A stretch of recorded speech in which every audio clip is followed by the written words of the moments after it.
Selamat pagi, salam damai sejahtera untuk kita seluruhnya. Kembali Sabda pagi hari ini, Senin 30 Agustus, hadir menyapa kita seluruhnya. Sebelum kita mendengarkan firman Tuhan, mari kita bersatu dalam doa. Damai sejahtera Allah yang melampaui segala akal akan memelihara hati dan pikiranmu dalam Kristus Yesus. Amin. Firman Tuhan yang menjadi sabda pagi kita terambil dari Kitab Kejadian 39 ayat 2. Kitab Kejadian 39 ayat 2. Tetapi Tuhan menyertai Yusuf sehingga ia menjadi seorang yang selalu berhasil dalam pekerjaannya. Maka tinggallah ia di rumah tuannya, orang Mesir itu.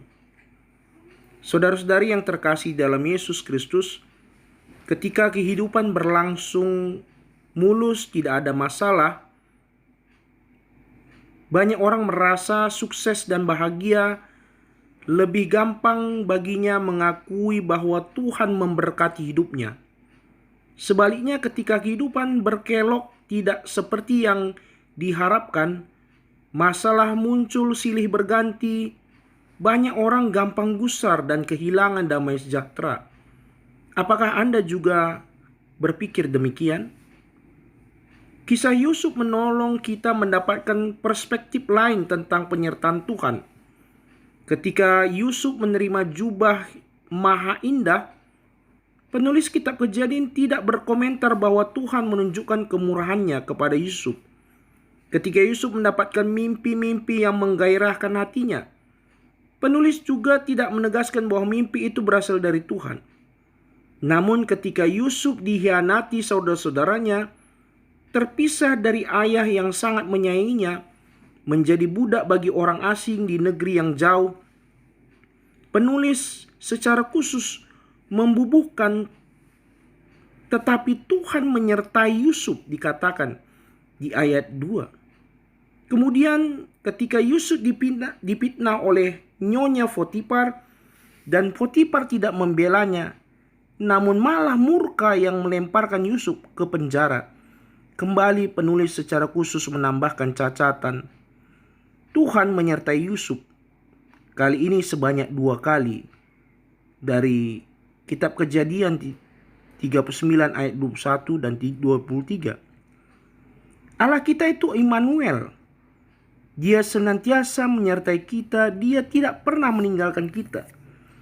Tidak pernah membiarkan kita seorang diri. Saya yang perlu belajar menyadari penyertaan Tuhan, bukan hanya di tempat yang jernih dan terang, melainkan juga di tempat yang remang atau malah gelap gulita. Akhirnya Tuhan bukan hanya menyertai kita di padang yang berumput hijau, melainkan juga di dalam lembah kekelaman bayang-bayang maut. Tuhan tetap hadir menyertai kehidupan kita. Amin. Kita bersatu dalam doa. Bapa di surga, kami sungguh bersyukur ya Bapa, untuk sabda pagi hari ini. Kami boleh belajar bagaimana kehidupan seorang tokoh di dalam Alkitab, yaitu Yusuf. Yusuf di dalam kehidupannya begitu banyak tantangan yang dia hadapi Bapa. Tetapi kami boleh belajar bagaimana kehidupan Yusuf. Yusuf tetap setia kepada Tuhan sehingga Tuhan tetap menyertai kehidupannya. Oleh karena itu Bapa, di tengah-tengah kehidupan kami mungkin begitu banyak pergumulan permasalahan yang kami hadapi. Tetapi kami yakin dan percaya ketika kami menghadapi masalah, maka Tuhan tetap menyertai dan menemani kehidupan kami. Sehingga tidak ada lagi ketakutan, kekhawatiran yang kami hadapi. Berkati kehidupan pendengar sabda pagi hari ini di tengah-tengah keluarga, baik di tengah kerjaan, dan juga berkati seluruh anak-anak, berikan kesehatan di tengah-tengah keluarga kami. Ini doa dan kerinduan kami Bapa, di dalam nama anak-Mu Yesus Kristus kami datang berdoa dan bersyukur selalu. Amin. Tuhan memberkati firman-Nya dan memberkati kita seluruhnya.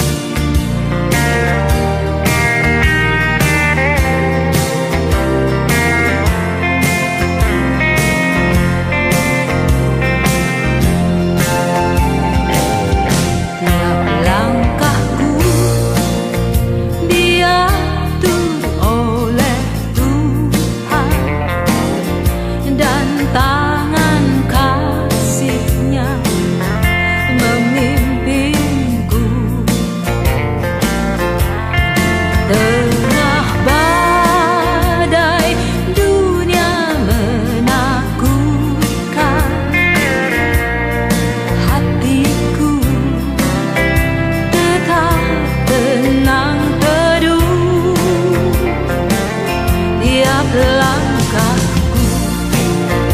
Ku tahu yang Tuhan pilih ke tempat tinggiku diantarnya,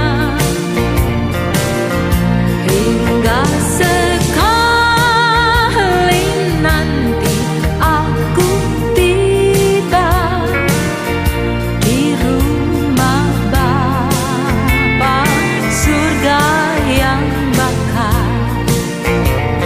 Ketika kita tiba di jalan yang sulit, hati menjadi begitu cemas. Kadang bertanya, Tuhan, Kau ada di mana? Padahal Dia ada begitu dekat, siap selalu menuntun langkah kita. Mari terus berjalan, ikuti langkahnya. Waktu